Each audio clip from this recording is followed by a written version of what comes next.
This is 6 Minute English from bbclearningenglish.com. Hello, I'm Rob, and this is 6 Minute English, and I'm joined this week by Jennifer. Hello, Jennifer. Hello, Rob.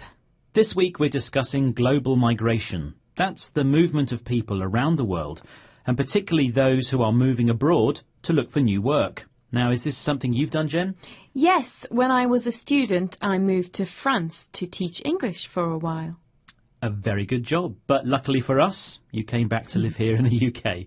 Many people are forced to emigrate or leave their home country to go and work abroad, and they never return home.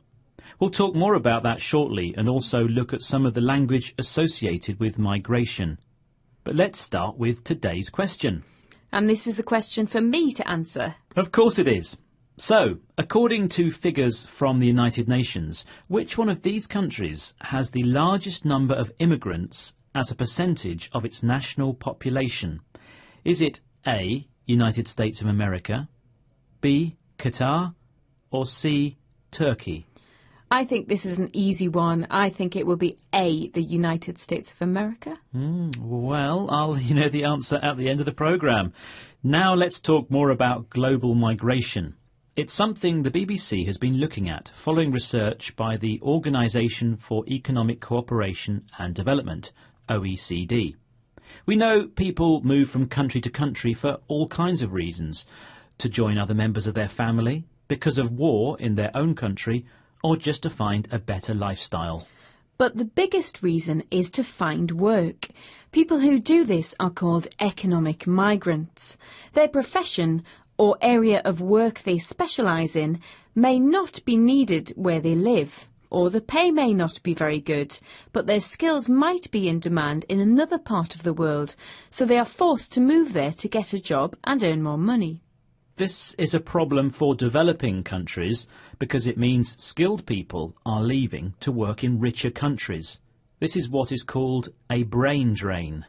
Around 214 million people are international migrants, people living and working in a different country from the one in which they were born. So, what kind of work are we talking about? All kinds of things. We know that people in healthcare often move abroad to places like the UK and Australia to work as dentists, doctors or nurses. In other countries, such as Belgium, there is a need for chefs. And in countries like Norway, there is a demand for psychologists. I've also heard that in countries that have been affected by the financial crisis, such as Ireland and Greece, there's a need for accountants. And countries such as Brazil and France are on the lookout for electronic engineers. But these are all highly skilled jobs that require qualified people, people with specialist training and qualifications. Sometimes people with such skills take on a job where they are overqualified, such as doing a cleaning job or serving in a cafe. So, many of the immigrants' skills are just going to waste. And, as we've mentioned, their home country is losing skills that could have helped improve the local economy there. However, there is evidence that many migrants are working abroad to send money to family back at home. These are called remittances. They are seen as an important source of funds for economic development. In fact, official figures show that last year, $400 billion of this money was being sent back to developing countries. It must be hard for people to uproot or move from their home and leave the family behind and go overseas. And it can also be a challenge to get permission to work abroad. Yes, you mean getting a working visa. That's a stamp in your passport that allows you to work in a certain country. In Australia, for example, points are awarded to people with skills that are needed in the country. Those who get the right amount of points are allowed in. This system allows a country to adapt to the changes in skills needed to keep the economy growing. Other countries only issue a working visa if someone has been offered a specific job. Of course, migrants may hope that the new country's streets are paved with gold, or they think it's an easy place to get rich. But if it's not, they can at least get some work experience that will benefit them when they get home. A sort of brain gain. So then, how's your brain, Jen? Because it's time now to reveal the answer to today's question.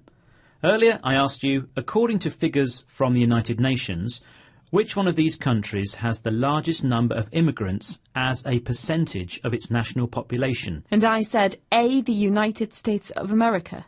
And I'm afraid to say you're wrong. Oh. The answer is actually Qatar. Around 75% of its population are immigrants, so that's people who have moved there but were not born there. The USA has many more immigrants, but they only make up around 12% of the population. OK, well, it's almost time to go, but before we do, Jennifer, could you remind us of some of the words that we've heard today? Yes, we heard global migration, emigrate, economic migrants, a brain drain, qualified, overqualified, remittances, to uproot, a working visa, streets are paved with gold. Thanks, Jennifer. Well, that's all we have time for today.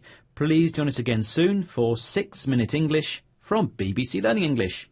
Bye. That was 6 Minute English from bbclearningenglish.com.